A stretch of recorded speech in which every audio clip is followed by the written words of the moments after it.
আসসালামু আলাইকুম ওরহমতুল্লাহ। আজকের এই যুগে আমরা যখন বিচারহীনতা আর ক্ষমতার দাপট দেখে হতাশ হয়, তখন বুক ফেটে একটা দীর্ঘশ্বাস আসে। আহা, যদি উমর থাকতেন, এমন একজন শাসক যার কাছে আইন ছিল সবার জন্য সমান, যার সামনে দাঁড়াতে রোম আর পারস্যের সম্রাটের হাঁটু কাঁপত, কিন্তু মদিনার এক সাধারণ বিধবা নারী তার চোখের দিকে তাকিয়ে কৈফিয়ত চাইত, যার শাসনের মূল তন্ত্র ছিল, যদি দজলা নদীর তীরে একটি কুকুরও না খেয়ে মারা যায়, তবে তার জন্য উমরকে আল্লাহর কাছে জবাবদিহি করতে হবে। আজকের ভিডিওতে আমরা শুনব ইতিহাসের সেই মহান খলিফা উমর ইবনুল খাত্তাব রাদিয়াল্লাহু তাআলা আনহুর ন্যায় বিচারের এমন কিছু ঘটনা যা আপনার গায়ের লোম খাড়া করে দেবে। ন্যায় বিচার তখনই সম্ভব হয় যখন শাসক নিজে লোভহীন হয়। উমর রাদিয়াল্লাহু তাআলা আনহু ছিলেন অর্ধেক পৃথিবীর শাসক, অথচ তার জামায় তালি দিয়া থাকত ডজন খানেক। তিনি চাইলে প্রসাদে থাকতে পারতেন, কিন্তু তিনি ঘুমাতেন মসজিদের বারান্দায় ধুলোবালির উপর। একবার রোমের এক দূত এসে খলিফাকে খুঁজছেন। তিনি ভাবলেন বিশাল কোনো রাজপ্রসাদ হবে, কিন্তু দেখলেন একজন মানুষ গাছের নিচে সাধারণ পোশাক পরে ঘুমাচ্ছে।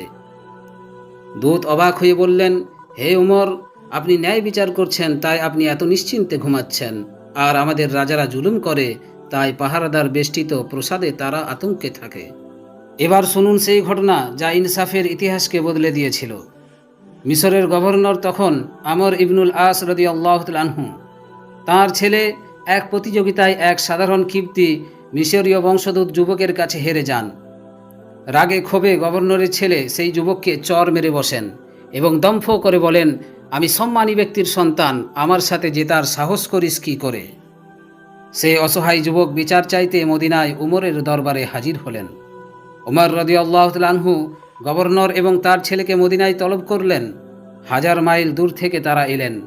ভরা মজলিসে উমর রাদিয়াল্লাহু তাআলা আনহু সেই সাধারণ যুবকের হাতে চাবুক তুলে দিয়ে বললেন, এবার এই সম্মানী ব্যক্তির সন্তানকে আঘাত করো।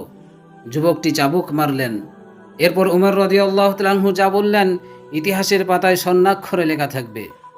তিনি গভর্নরের দিকে তাকিয়ে গর্জে উঠলেন, হে আমর, কবে থেকে তোমরা মানুষকে দাসে পরিণত করলে? অথচ তাদের মায়েরা তো তাদেরকে স্বাধীন হিসাবে জন্ম দিয়েছিল। উমর রাদিয়াল্লাহু তাআলা আনহু শুধু অন্যের বিচার করতেন না, নিজের ওপরও আইন প্রয়োগ করতেন।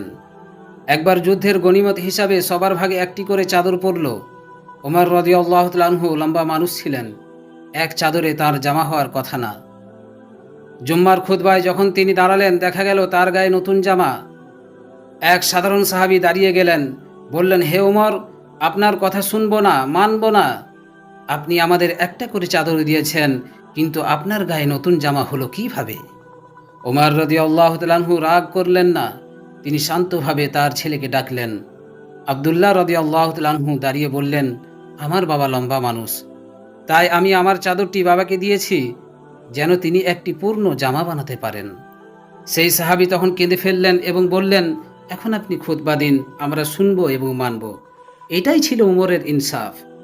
ন্যায় বিচার মানে শুধু কিতাবের আইন নয়, ন্যায় বিচার মানে হলো ক্ষমতার শীর্ষে থেকেও সাধারণ মানুষের কাছে জবাবদিহি করা।